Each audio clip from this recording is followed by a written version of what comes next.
Hello అండి. నమస్తే అండి అందరికీ. ఇప్పుడు మనం ఎన్ భారతీదేవి గారు రచించిన 'ఇదా ప్రేమ' అనే కథను థర్డ్ పార్ట్ విందామా అండి? ఆకాశం మేఘావృతమై ఉంది. ఆకాశం కనిపించడం లేదు. చల్లని గాలి రివ్వున వీస్తుంది. సాయంత్రం 5 గంటలైంది. లాన్లో కూర్చుంది విజయ. క్లబ్కి వెళ్ళడానికి తయారై కారులో కూర్చోబోతూ యథాలాపంగా విజయ్ని చూశాడు శ్రీధర్. ఆకుపచ్చ జరీ బార్డర్ కలిగి తెలుపు షిఫాన్ చీరలో వీనస్ శిల్పంలా ఉంది. పూల చెట్ల మధ్య కూర్చున్న భార్య మీద నుండి ఒక్క నిమిషం చూపు మర్చుకోలేకపోయాడు. కారు దిగి విజయ్ దగ్గరగా వచ్చాడు. భర్త రాగానే కుర్చీలోంచి లేచి నుంచుంది ఆమె. క్లబ్కి వెళ్తున్నాను, వెళ్ళండి అన్నట్టుగా మౌనంగా నిల్చుంది. ఇద్దరం కలిసి పిక్చర్కి వెళ్దామా? ఈరోజు మీరు క్లబ్కి వెళ్ళండి, సినిమాకి రాలేను అన్న భావాన్ని ఆ మాటల్లో చూపుతూ అంది. పొంగుతున్న పాల మీద నీళ్లు చిలకరించినట్లయింది. ఒక్క నిమిషం ఆమె ముందు కూర్చోలేకపోయాడు. వేగంగా అడుగులేస్తూ కారు దగ్గరకు వచ్చి కారులో కూర్చొని స్టార్ట్ చేశాడు. కారు బయటికెళ్ళగానే గేటు మూశాడు నౌకర్ రామయ్య. నున్నని తారు రోడ్డు మీద మృదువుగా సాగిపోతుంది శ్రీధర్ కారు. విజయ, ఎందుకు ఇలా ప్రవర్తిస్తున్నావు? నా గుండెను ఎందుకు ఇలా బ్రద్దలు చేస్తున్నావు? కారణం చెప్పకుండా నా మనసును ఎందుకు ఇలా చిత్రవద చేస్తున్నావు? అతని మనసు ఆక్రోశిస్తుంది. అంతకు ముందైతే బయటికి వెళ్తున్నాను అని చెప్పగానే నేను ఒంటరిగా ఉండలేను, నేను మీతో వస్తాను అంటూ చిన్న పిల్లల మారం చేసేది. బయటికి వెళ్ళనిచ్చేది కాదు. ఫ్యాక్టరీ దగ్గరికి వెళ్ళి వచ్చేంత లోపల పగలు 10 సార్లైనా ఫోన్ చేసేది. ఒకసారి ఆఫీస్లో చాలా బిజీగా ఉన్నాడు శ్రీధర్. చెక్కుల మీద లెటర్స్ మీద సంతకాలు చేయటం, కస్టమర్స్తో మాట్లాడటం, ఊపిరి పీల్చుకోవడానికి కూడా తీరిక లేనంత బిజీగా ఉన్నాడు. ఫోన్ మోగింది. రిసీవర్ అందుకున్నాడు. ఫోన్ చేసింది విజయ. అప్పటికి ఫోన్ చేయటం 4వసారి. శ్రీధర్కు చాలా విసుగ్గా ఉంది. ఆఫీస్లో ఉన్నప్పుడు అవసరమైతే తప్ప ఫోన్ చేయొద్దని చెప్పానా? ఈ ఫోన్ కాల్స్ మూలంగా ఎంత టైం వేస్ట్ అవుతుందో తెలుసా అంటూ రిసీవర్ పక్కన పడేశాడు. ఆఫీస్ రూమ్లో నుంచి బయట పడేసరికి రాత్రి 9 గంటలైంది. ఇంటికి రాగానే చిరునవ్వుతో విజయ కనిపించకపోయేసరికి ఆ చిన్న మార్పుకే మనసు అదోలా అనిపించింది. బంగ్లాలో లైట్లన్నీ వెలుగుతున్నాయి. కింద గదుల్లో ఎక్కడ విజయ్ కనిపించలేదు. మేడ మీద ఉన్న బెడ్రూమ్లోకి వెళ్ళాడు. తెల్లటి దుప్పటి పరిచిన డబుల్ కాట్ మీద దేవకాంతలా పడుకొని ఉంది విజయ. ఆమె పక్కనే కూర్చుంటూ ఒంట్లో బాగోలేదా విజయ మృదువుగా అడిగాడు. ఆమె మాట్లాడలేదు. ఆమె ముఖాన్ని పట్టి తన వైపుకు తిప్పుకున్నాడు. కళ్ళు ఎర్రగా ఉబ్బి ఉన్నాయి. ఎందుకలా ఉన్నావు అన్నాడు. విజయ వెక్కి వెక్కి ఏడ్చింది. ప్లీజ్, ఎందుకు ఏడుస్తున్నావు? ఏం జరిగింది? ఆమె తలని గుండెలకు అదుముకున్నాడు.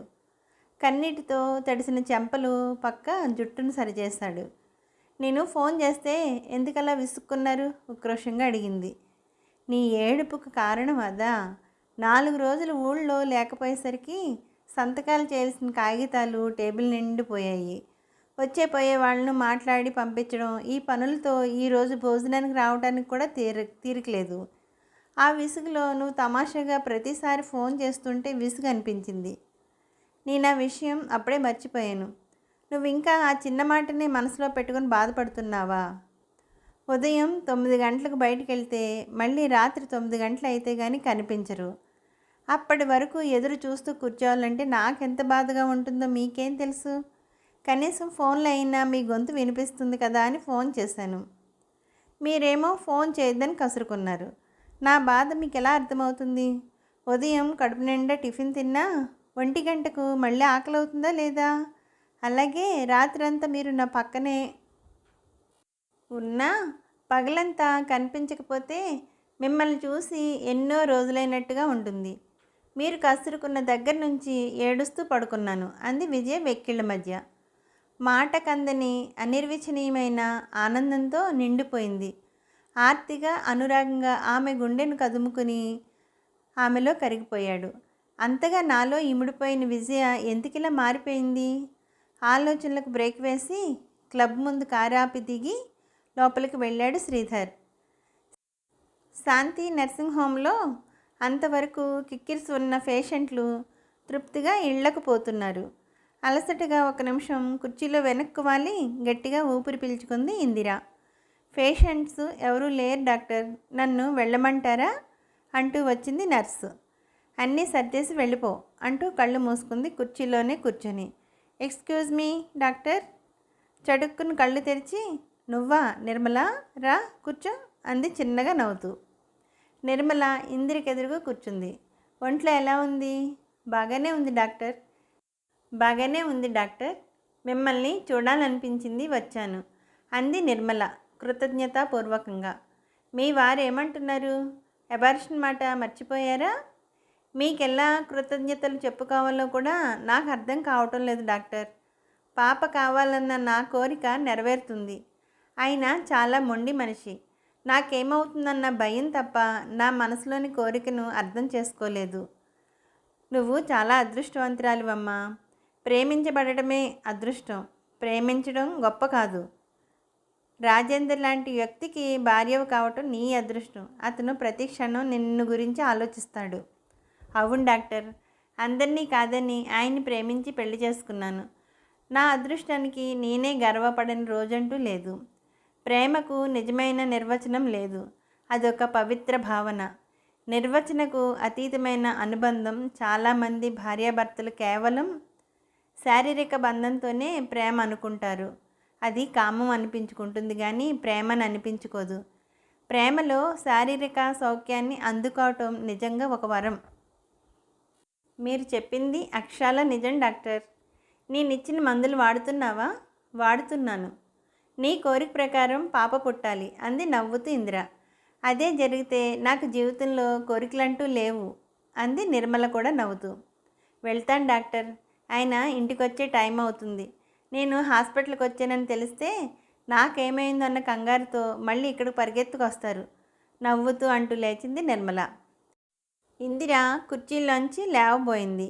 శ్రీధర్ లోపలికి వచ్చాడు. విజయ బాగుందా? బాగుంది అన్నాడు శ్రీధర్ ముక్తసరిగా. కూర్చోండి అంది కుర్చీ చూపించి. బయటికి వెళ్ళబోతున్నావా? లేదు, పేషెంట్స్ ఎవరూ లేరుగా, ఇంట్లోకి వెళ్ళబోతున్నాను. నిన్ను డిస్టర్బ్ చేశానా? ఎందుకలా అనుకుంటున్నారు? కంపిత స్వరంతో అడిగింది ఇందిర. రెస్ట్ తీసుకోబోతున్నావుగా. కళ్ళెత్తి అతని ముఖంలోకి చూసింది. ఆమె కళ్ళ నుంచి 2 అశ్రుబిందువులా రాలాయి. సారీ ఇందు అన్నాడు. శ్రీధర్ని ఎదురుగా అంత దగ్గరగా చూస్తుంటే ఆమెకు అతని తోడు కావాలనిపించింది. ఒంటరితనం ఇక ఒక క్షణం కూడా భరించలేనంత పిచ్చిగా అనిపిస్తుంది. అతనికి చేరువ కాలేని నిస్సహాయత, తనకు ఎవరూ లేరన్న భావన ఆమెను పిరికిదాన్ని చేస్తున్నాయి. ఆమె పెదవులు అదరటం, కళ్ళల్లో సుళ్ళు తిరుగుతున్న నీళ్లు చూసి, ఇందు ప్లీజ్ రిలాక్స్ ప్రేమగా ఓదార్పుగా అన్నాడు శ్రీధర్. ఆమె బాధను చూస్తుంటే చెప్పలేనంత జాలేసింది అతనికి. లేచి ఆమెకు దగ్గరగా వచ్చి, పిచ్చి ఇందు, ఇంకేం ఆలోచించకుండా వెళ్ళి రెస్ట్ తీసుకో, మళ్ళీ వస్తాను అంటూ ఇంద్ర ముఖాన్ని తన దోసిట్లోకి తీసుకొని ఆమె తడికళ్ళ మీద ఒక క్షణం తన పెదవులాంచి వెంటనే బయటికి వెళ్ళిపోయాడు శ్రీధర్. ఓడినా గెలిచినా మధురానుభూతుల్ని మిగిల్చేది ప్రేమ. దాని తాలూకు గతం కూడా ఎంతో మధురంగా ఉంటుంది. కాస్త ఖాళీ సమయం దొరికితే చాలు ఇందిర మనసు గతం వైపు పరిగెడుతుంది. వారం రోజుల్లో వస్తానని చెప్పి వెళ్ళిన శ్రీధర్ 3 రోజులకే విజయవాడ నుంచి విశాఖ వచ్చేశాడు. అతను అంత త్వరగా వస్తాడని తెలియని ఇందిర కాలేజీ నుంచి వచ్చి స్నానం చేసి వారపత్రిక తిరిగేస్తూ వరండాలో కూర్చుంది. ఇందు అన్న పరిచయమైన పిలుపు వినిపించింది. ఆ పిలుపుకు ఆమెలో 1000 వీణలు మెట్టుతున్న భ్రాంతిని కలిగించింది. చివ్వుని తల తిప్పి గేటు వైపు చూసింది. గేట్లో శ్రీధర్ నిల్చున్నాడు. పరుగులాంటి నడకతో అతన్ని సమీపించింది. ఆమెను చూడగానే అతని కళ్ళల్లో కోటి పున్నమిల కాంతి.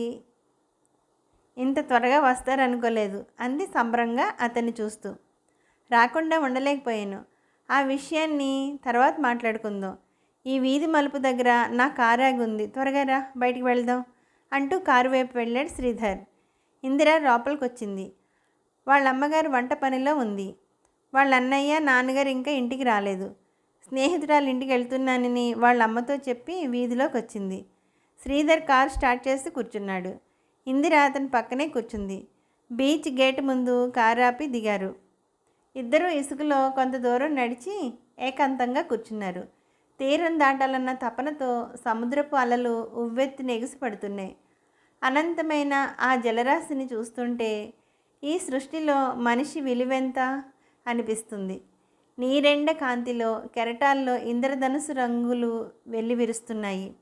ఇందు, నిన్ను చూడకుండా 2 రోజులు ఉండలేకపోయాను. నీకోసం పరిగెత్తుకొచ్చాను. ఇందిర బుగ్గలు ఎర్రబారాయి. అస్తమిస్తున్న సూర్యుడి కాంతిలో ఆమె బుగ్గలు వింతగా మెరిశాయి. తటాలున అతని చేతుల్లో వాలిపోయింది. ఆమె 2 చేతుల్లో పెనవేసి ఆమె చెంప మీద గాఢంగా చూపించాడు. ఇందిర మనసు పూలవనమైంది. అతని పెదవులు ఆమె ముఖాన్ని మెడవంపును ఆర్తిగా తాగుతున్నాయి. ఇందిర మత్తు కళ్ళతో అతని వైపు చూసింది. ఆ కళ్ళల్లోని ప్రేమ నిష శ్రీధరకు మత్తెక్కించింది. అతని చేతులు ఆమె చుట్టూ మరింత బిగుసుకున్నాయి. జరగబోతున్న ప్రమాదాన్ని గుర్తించిన ఇందిర అతి ప్రయత్నం మీద అతని నుంచి తప్పించుకొని దూరంగా జరిగి కూర్చుంది. శ్రీధర్ ఆమె ముఖంలోకి చూశాడు. కళ్ళు సున్నితంగా ఆర్పుతూ తన మనసులోని భావాన్ని కళ్ళ ద్వారా సున్నితంగా వ్యక్తం చేసింది ఇందిర. ఆడవాళ్ళు ఎంత చదువుకున్నా, ఎంత సంపాదించినా కొన్ని విషయాల్లో మగాడికి ఎప్పుడూ సాటి రాలేరు అనుకున్నాడు శ్రీధర్. ఆమె ముఖంలో దోబూచులాడుతున్న భయాందోళనలను చూసి. మన విషయం మీ నాన్నగారితో మాట్లాడారా? లేదు ఇందు, మా నాన్నగారు ఇంటి దగ్గర లేరు. మా అమ్మగారు జబ్బు మనిషి. ఏ చిన్న విషయమైనా ఒక్కసారిగా చెప్తే విని తట్టుకోలేదు. మా నాన్నగారితో చెప్తే చాలు, మా అమ్మ విషయం ఆయనే చూసుకుంటారు. ఇంకెన్ని రోజులు ఆగాలి? దిగులుగా అంటున్న ఇందిర వైపు చిలిపిగా చూస్తూ, అంత తొందరపడుతున్నావా పెళ్లి కోసం అన్నాడు. పెళ్లి కోసం కాదు, మీ ప్రేమ కోసం తొందరపడుతున్నాను. నా ప్రేమ ఎప్పుడు నీదేగా, ఎక్కడికి పోతుంది? మీ మగాళ్ళు మనసులు చంచలం, స్థిరంగా ఉండలేరు. శారీరక సుఖాలకిచ్చే విలువ ప్రేమకివ్వలేరు. నన్ను ప్రేమిస్తూనే ఉంటారు. మీ కోరింది ఇవ్వగల ఆడది తటస్థపడితే నన్ను మర్చిపోయి అటువైపు పరిగెడతారు. అది నా భయం. మనకు పెళ్ళైతే మీరు కోరుకున్నవన్నీ నేనే అందిస్తానుగా, అందుకని ఈ తొందర అంది. ఇందిర మాటలకు, ఆ మాటల్లో కనిపించే అమాయకత్వానికి పొట్ట చెక్కలయ్యేలా నవ్వాడు శ్రీధర్. ఎందుకలా నవ్వుతారు? మీరు ఆడవాళ్ళైతే నా భయం అర్థమయ్యేది. పిచ్చి ఇందు, ప్రేమ అనేది మనసులో ఉండాలి. భార్యను అమితంగా ప్రేమించే మగాడు పరాయి ఆడదాని వైపు కన్నెత్తి చూడడు.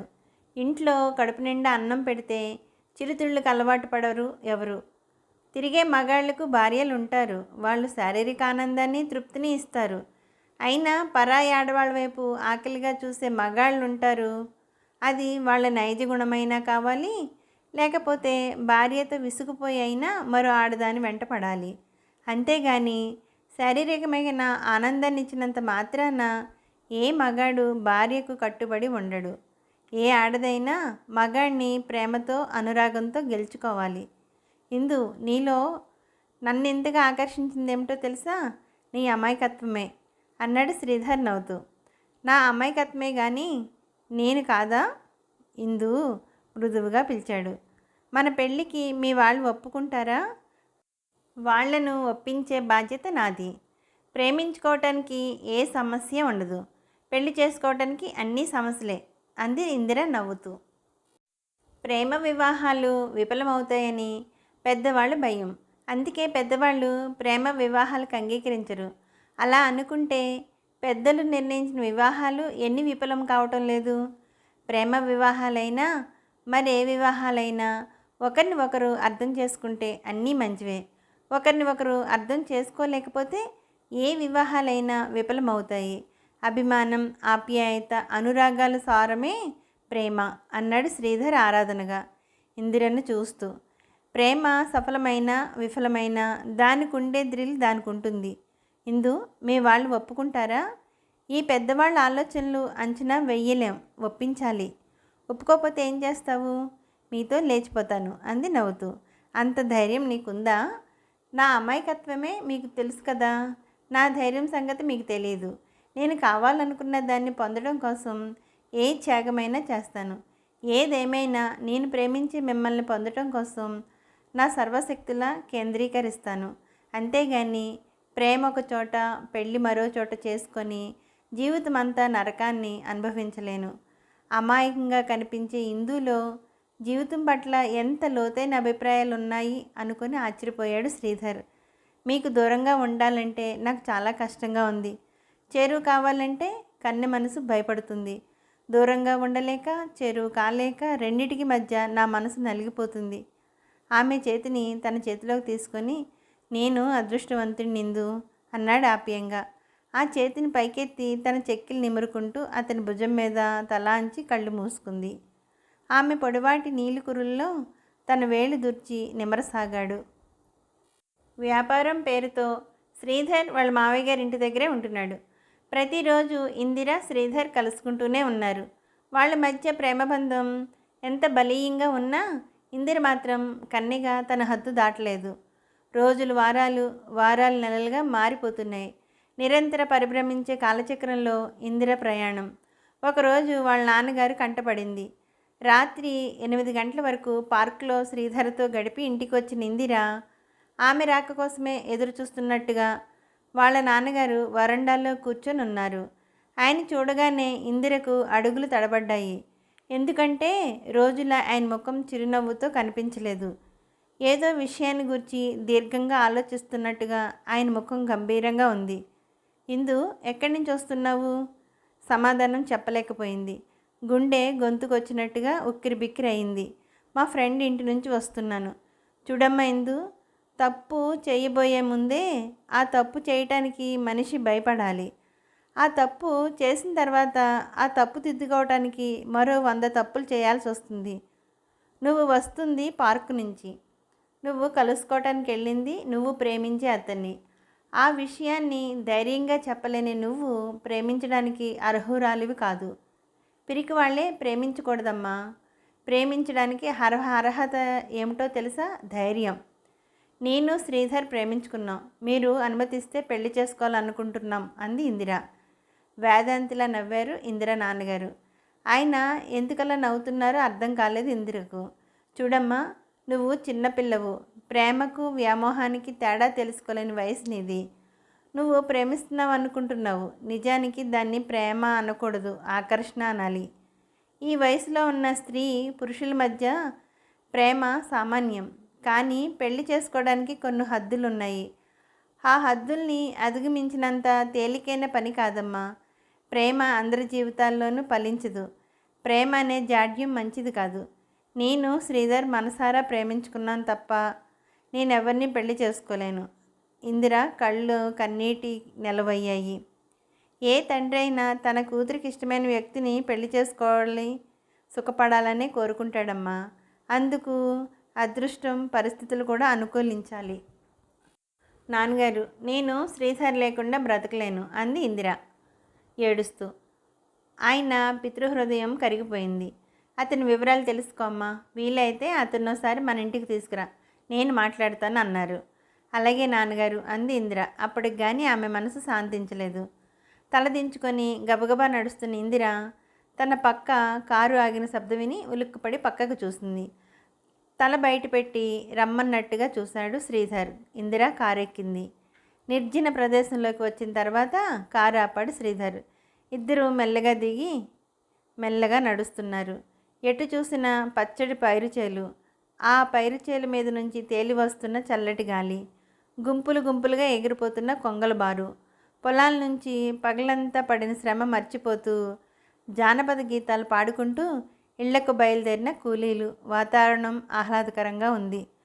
ఇరువురు పంటకాలు గట్టు మీద వేప చెట్టు నీడలో కూర్చున్నారు. మా నాన్నగారు మిమ్మల్ని మా ఇంటికి తీసుకురమ్మన్నారు అంది ఇందిర. ఆయన ఏమన్నారు? మన పెళ్ళికి ఒప్పుకున్నారా? ఆతృతగా అడిగాడు శ్రీధర్. ఆయన నా మాట ఎప్పుడూ కాదనరు. మీ వివరాలు తెలుసుకోమన్నారు. The great business magnate Ramoji Rao గారి కొడుకును. ఒకనొక చెల్లెలు సబితకు అన్నయ్యను. విజయవాడలో మెడిసిన్ తయారు చేసే కంపెనీ, మరో ఇండస్ట్రీ రెండూ మావే. మా అమ్మగారు రాజలక్ష్మీదేవి. వివరాలు చాలా? ఇంకేమైనా కావాలా? హాస్యంగా నవ్వుతూ అన్నాడు శ్రీధర్. ఎప్పుడూ కారులో కనిపించే శ్రీధర్ ధనవంతుడు అనుకుంది కానీ మరీ ఇంత ధనవంతుడు అనుకోలేదు. తిరిగే కారు మేనమామదని చెప్పేవాడు. అనుక్షణం తన హృదయంలో మెలిగే వ్యక్తి సామాన్యుడు కాదు అని తెలియగానే ఆమె మనసు కలవరపడింది. మాట పలుకు లేకుండా శిలాప్రతిమలా కూర్చుంది. వాట్? ఏమిటలా బిగుసిపోయావు? ఆమె కళ్ళ ముందు తన చెయ్యి ఆడించాడు శ్రీధర్. ఇందిర అప్పుడే స్పృహలోకి వచ్చిన దానిలా కొంచెం కదిలింది. తలెత్తి శ్రీధర్ ముఖంలోకి చూడలేకపోయింది. ఏదో తెలియని భయంతో గుండెలు ఎగిసి పడుతున్నాయి. ఇందు, ఏమిటలా మారిపోయావు? నవ్వుతూ అడిగాడు శ్రీధర్. ఆకాశంలో విహరించే నెలరాజుకు నేల మీద ఉండే కలువకు ఏమిటో అనుబంధం. ఈ నెలరాజు పొందు తనకు అందదని తెలిసినా ఈ కలువ అతని కోసమే వికసిస్తుంది. ఆ నిరీక్షణలోనే రాలిపోతుంది. నా ప్రేమ అంతేనేమో అనుకుంది ఇందిర మనసులో. నువ్వు ఆలోచించేదేమిటి? నాకు కూడా చెప్పు ఇందు హాస్యంగా అన్నాడు. మీరు మా ఇంటికి రానక్కర్లేదంది. పక్కలో బాంబు పేలినట్టుగా ఉలిక్కిపడ్డాడు శ్రీధర్. ఏమిటిందు నువ్వనేది? జోక్ చేస్తున్నావా అన్నాడు. జోక్ చేయటం కాదు, నిజమే చెప్తున్నాను. ఎందుకని? మా నాన్నగారు మీతో మాట్లాడే అవసరం లేదు కాబట్టి. ఇప్పుడేగా మీ నాన్నగారు నాతో మాట్లాడాలన్నావు. ఇంతలోనే నిర్ణయం మార్చుకున్నావేం? శ్రీధర్ కనుబొమ్మలు ముడిపడ్డాయి. మీరు సామాన్యులు అనుకున్నాను. మాకు అందుబాటులో లేని వారని ఇప్పుడే తెలిసింది. అందుబాటులో లేకపోవటం ఏమిటి? నీ పక్కనే ఉన్నానుగా. నేను హాస్యంగా మాట్లాడటం లేదు, నిజమే చెప్తున్నాను. పిచ్చిగా మాట్లాడుకు అన్నాడు శ్రీధర్ విసుగ్గా. మాది సామాన్యమైన కుటుంబం. మా అన్నయ్య జీతం మా ఇంటి మీదకి వచ్చే కొద్దిపాటి అద్దె డబ్బులు మాత్రమే మా కుటుంబానికి ఆధారం. మా అత్తయ్య డాక్టర్ చదువుతుంది. ఆమె చదువు ఇంకా పూర్తి కాలేదు. మా నాన్నగారు కట్నం రూపంలో 10,000 ఇచ్చే స్థితిలో లేరు. మీరు లక్షాధికారులు. మీకు లక్షల కట్నంతో తమ కూతుళ్ళు నివ్వడానికి క్యూలో నిలబడతారు ఆడపిల్లల తండ్రులు. ఏమీ ఇవ్వలేని నాలాంటి పేదపిల్లను కోడలుగా చేసుకోవడానికి మీ నాన్నగారు అంగీకరిస్తారా? స్వర్గానికి నిచ్చెనలు వేయాలనుకోవటం పొరపాటు అంది ఇందిర బాధగా. కూర్చుని తిన్న తరగనంత ఆస్తి ఉంది మాకు. భార్య తెచ్చే కట్నం మీద ఆధారపడి బ్రతకాల్సిన అవసరం లేదు నాకు. అనవసరమైన ఆలోచనలతో మనసు పాడు చేసుకోకు. ఆ మాటలతో ఇందిర కళ్ళు దీప్తిమంతమయ్యాయి. మీ ఇంటికి ఎప్పుడు రమ్మంటావు? చిలిపిగా కన్ను గిడుతూ అన్నాడు శ్రీధర్. రేపు సాయంత్రం. తప్పకుండా వస్తాను. నేనొచ్చి మీ నాన్నగారితో మాట్లాడతాను, సరేనా? నేను భయపడినట్టే నాన్నగారు కూడా భయపడతారేమో. ఆ విషయాలన్నీ నేను చూసుకుంటానుగా ఇందు మృదువుగా అన్నాడు. అతని భుజం మీద తల అంచుకొని నీలాకాశం వైపు చూస్తూ భవిష్యత్తు గురించి తీయని కలలు కంటుంది ఇందిర. శ్రీధర్ నాన్నగారు రామోజీరావు గారు. సిటీలో పెద్ద పేరున్న బిజినెస్ మాగ్నెట్. ఆయన భార్య రాజలక్ష్మి. రాజలక్ష్మి తండ్రి పెద్ద పారిశ్రామికవేత్త. పెద్ద పెద్ద భవంతుల్లో పెరిగింది. కాలేజీలో చదివింది. ఇంపోర్టెడ్ కారుల్లో ఖరీదైన స్నేహితులతో తిరిగింది. ఇప్పుడు కంపెనీ యజమాని భార్య. శ్రీధర్ వాళ్లకు ఒక్కనొక్క కొడుకు కావటం వలన ఆశలన్నీ కొడుకు మీదనే పెంచుకుంది రాజలక్ష్మి. తనకు రాబోయే కోడలు తనలాగే పెద్ద పారిశ్రామికవేత్త కూతురన్నా కావాలి, లేదా పెద్ద రాజకీయ నాయకుడి కూతురైనా కావాలి. ఆ అంతస్తుల్లో వాళ్ళని గురించి తప్ప క్రింద తరగతి వాళ్ళ గురించి ఆమెకెప్పుడూ ఆలోచించదు.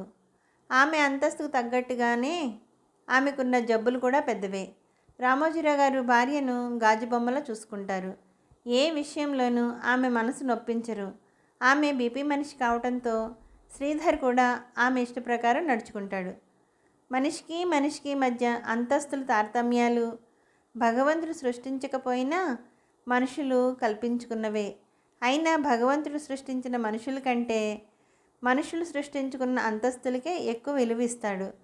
మనిషి మనిషికి మధ్య అంతస్తుల తారతమ్యాలు ఉన్నప్పుడు సంఘర్షణ అనివార్యం. అటువంటి వాళ్ళకి మంచితనం, మానవత్వం, సహృదద్భావం లాంటి ఎన్ని మాటలు చెప్పినా వినరు. వాళ్ళతో అంత త్వరగా మార్పు రాదు. ఇందిరా నాన్నగారు ఇందిర పెళ్లి విషయం రామోజీరావు గారితో మాట్లాడటానికి విజయవాడ వచ్చారు. ఆయన అంతస్తు ఏమిటో, ఆయన ఎందుకు వచ్చాడో తెలియగానే రాజలక్ష్మి ముఖం చిట్లించింది. తన భర్త ఒక సామాన్యుడితో మాట్లాడటమా? ఆమెకు చికాగ్గానే కాదు, డామ్ సిగ్గుగానూ ఉంది.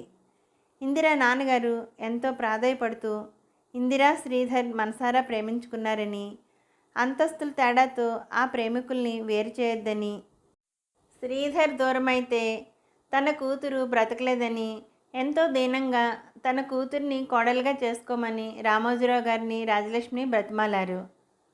ఒక ఆడపిల్ల తండ్రిగా తన కూతురు ప్రేమించిన వ్యక్తిని పెళ్లి చేసుకొని సుఖపడాలని ఆయన పడుతున్న తపన చూస్తుంటే రామోజీరావు గారి మనసు కరిగిపోయింది.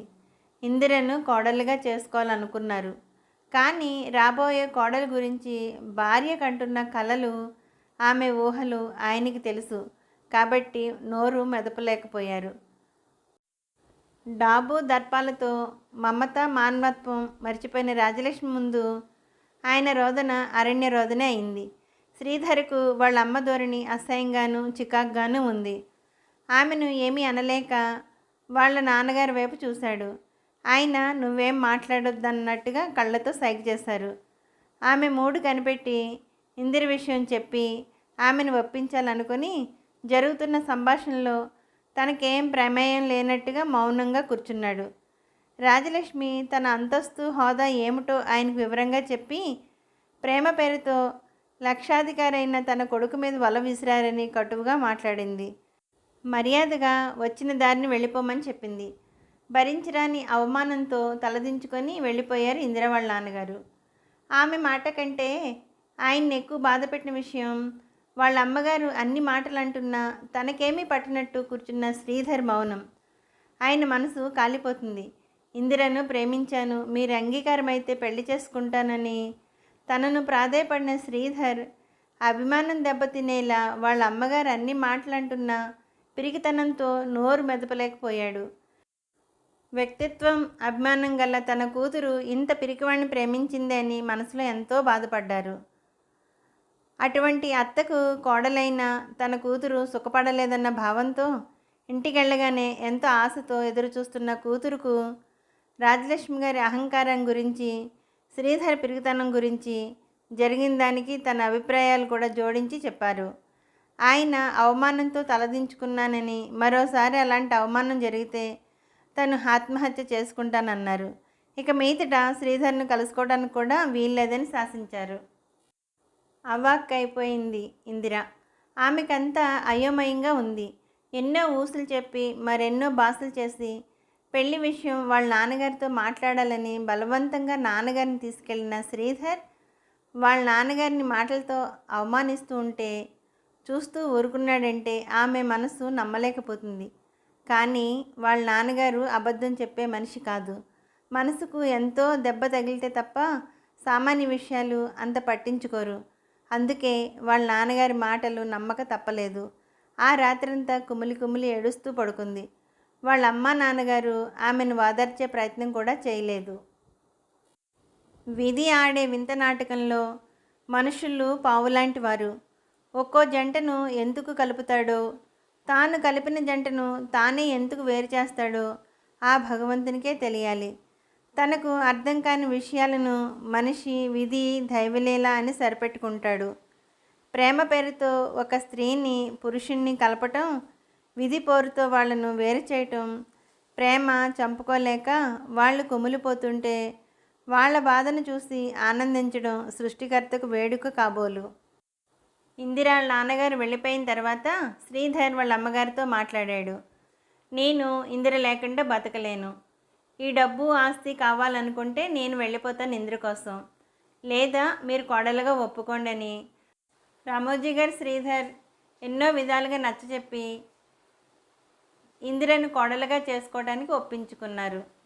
తల్లి కొడుకు మీద ప్రేమతో తను లేకపోతే చూడలేక వదిలి ఉండలేక ఇందిరను కోడలుగా చేసుకోవడానికి ఒప్పుకుంది.